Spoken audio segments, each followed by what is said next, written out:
Hello everyone and welcome back to another video. So today we're going to be talking about the Black Templars. Now I know there's been an article over the past couple of days about a so-called Black Templar supplement because the wording in that article, we will get to that and I will speak about it and give my thoughts on that, but I mainly want to focus on why I think the Black Templars deserve a supplement or codex, whatever you want to call it, and how it makes sense now, because for those of you who don't know, we've actually gone back in time to the start of the Indominus Crusade.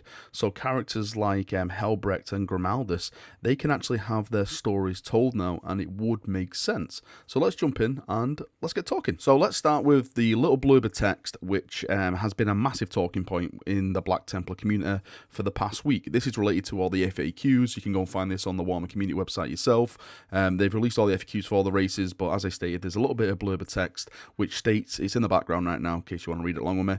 Meanwhile, the more diverse chapters such as the Black Templars, Blood Angels, Dark Angels, Space Wolves and Death Watch now have downloadable PDFs that replace all their existing rules and data sheets. These are designed to get you buying to the launch of your new Codex Supplement and enable you to make the use of all their named characters and bespoke units alongside Codex Space Marines. Now the line which sticks out there for me, and plenty of others as well, is that these are designed to get you by until the launch of your new Codex supplements. Now we know Blood Angels have a supplement coming, we know Dark Angels have a supplement coming, we know Space Wolves have a supplement coming, and we know Death Watch have a supplement coming, but there's been no talk of the Black Templars. But I can get where people are linking the Black Templar and a new supplement with that blurb of text, because it does state there really that all those chapters that they're talking about are getting Codex supplements except for the Black Templars. So people are like, are they keeping this secret? Are we actually going to get a supplement? For me, the way I read that, I perceive that yes, they are getting a Codex supplement, but I understand where people say, no, you're wrong, it's just the wording, you're not reading it right. But again, the way I process it in my head, it seems to me that they've worded it where they're saying that Black Templars will get a Codex supplement. Now, of course, this whole video is dedicated to why I think Black Templars deserve a Codex, but just to hit the nail on the head before we go deep down the hole on why they deserve it, this could go two ways. If they do get a Codex supplement, it would be the greatest thing ever to happen. I'm a massive Black Templar fan. Black Templars actually got me started into Space Marines. For those of you who remember that amazing piece of art piece of the Black Templars way back, I think it was second or third edition, I'm not too sure, but I remember actually seeing that when I actually went into a GW store, and I was like, wow, what are these guys? Look at all, like, they're all charging forward, my god, look, they look so cool. And that's what got me actually into Space Marines. I never got into Black Templars, but that's what got me into Space Marines, and I've always had an eternal love for the eternal Crusaders. Now the other way this could go is that if they don't get a Codex supplement and they've basically just been put down to a PDF supplement now, like their stuff is not even in the new Codex Space Marines, that's why it's in this supplement. That's why another thing, I'm like, why is their thing not in the actual Codex Space Marines and stuff? So it can go one way. It can definitely, they're going to get a new Codex supplement, hail Sigismund, let's Crusade Brothers do this.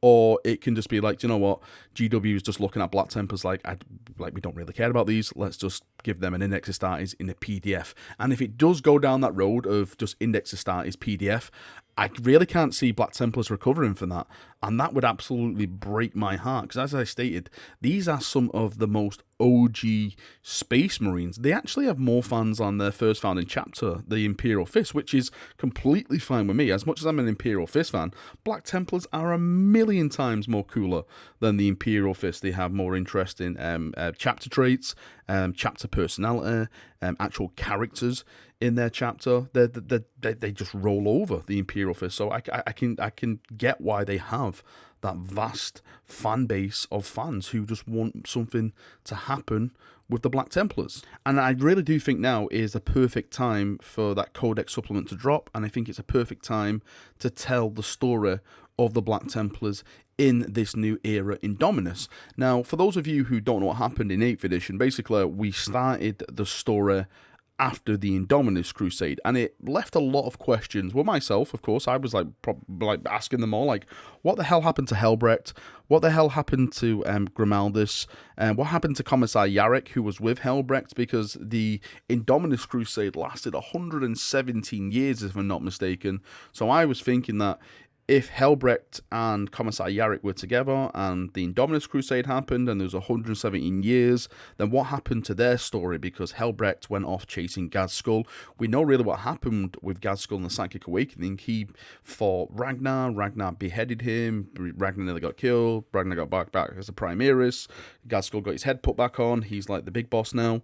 And there was no talk of Yarrick at all. There's no talk of Helbrecht at all. And now that we've gone forward in 9th edition and they've decided to more or less tell that story now of that time in between the Indominus, this is the perfect time to tell that story now, to tell of Helbrecht and his fights with Gadskull, Yarrick joining him, Grimaldus, everything surrounding these regions that we absolutely love. Now, my personal stories, what I would pick is two main stories. One would revolve around Grimaldus, and one revolving around Helbrecht and Yarrick. Of course, we've more or less gone over the Helbrecht and Yarrick one, but there's also something you can add into the Helbrecht equation. Of course, the Silent King has just come back now. The Necrons are like this kind of new threat in the Indominus, you know, the big push, the awakening, everything that's going on with all these chaps, and we all know that Helbrecht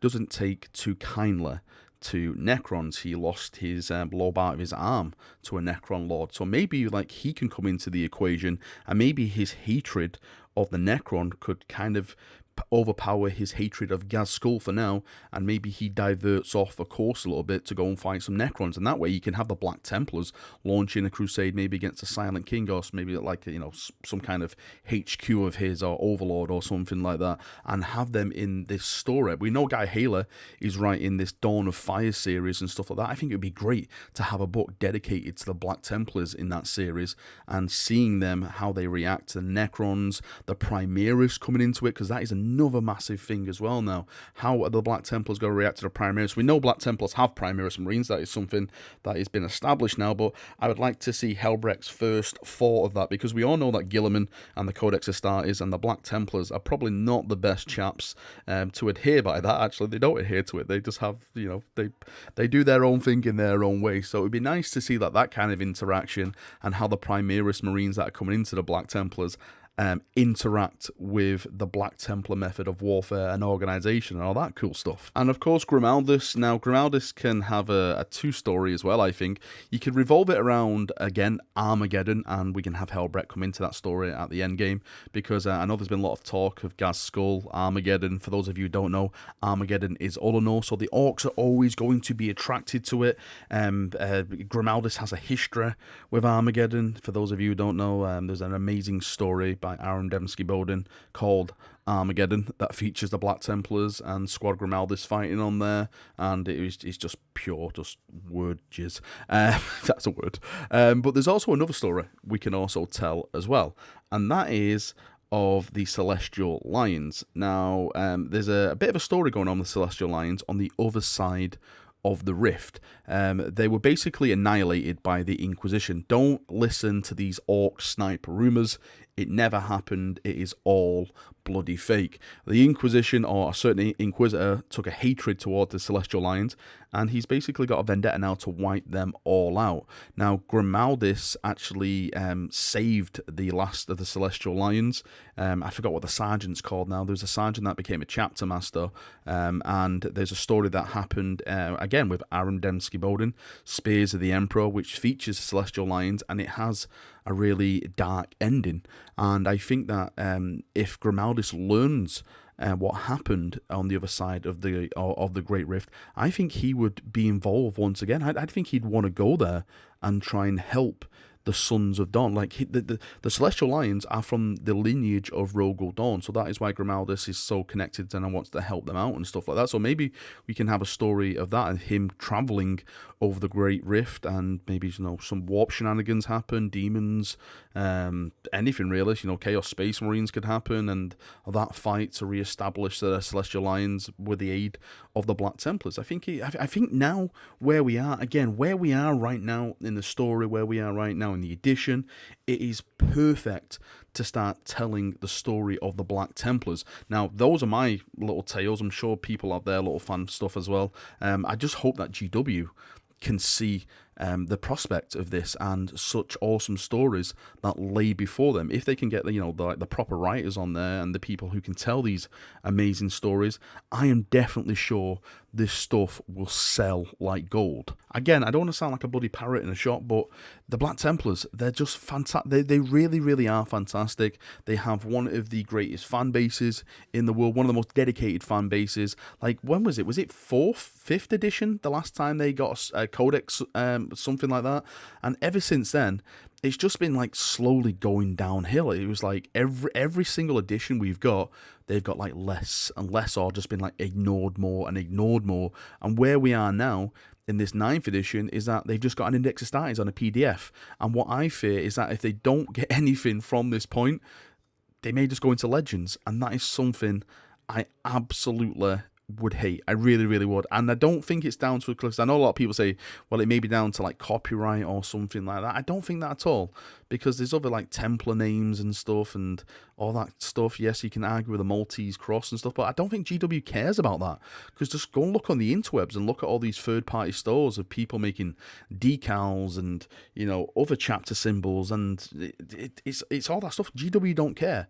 I really do think about that, and I don't think they care that much about that copyright issue with that Maltese cross. So hopefully we'll get something soon with the Black Templars. My fingers are crossed. I think they have just so much fantastic things about them to make them one of the best chapters when you come to play Space Marines, when you come to read about Space Marines. They are like when I think of Space Marines, I think of the Black Templars, like the righteous zeal of a Space Marine.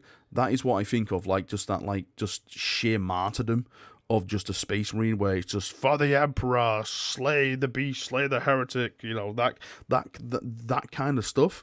That is the first thing my mind jumps to.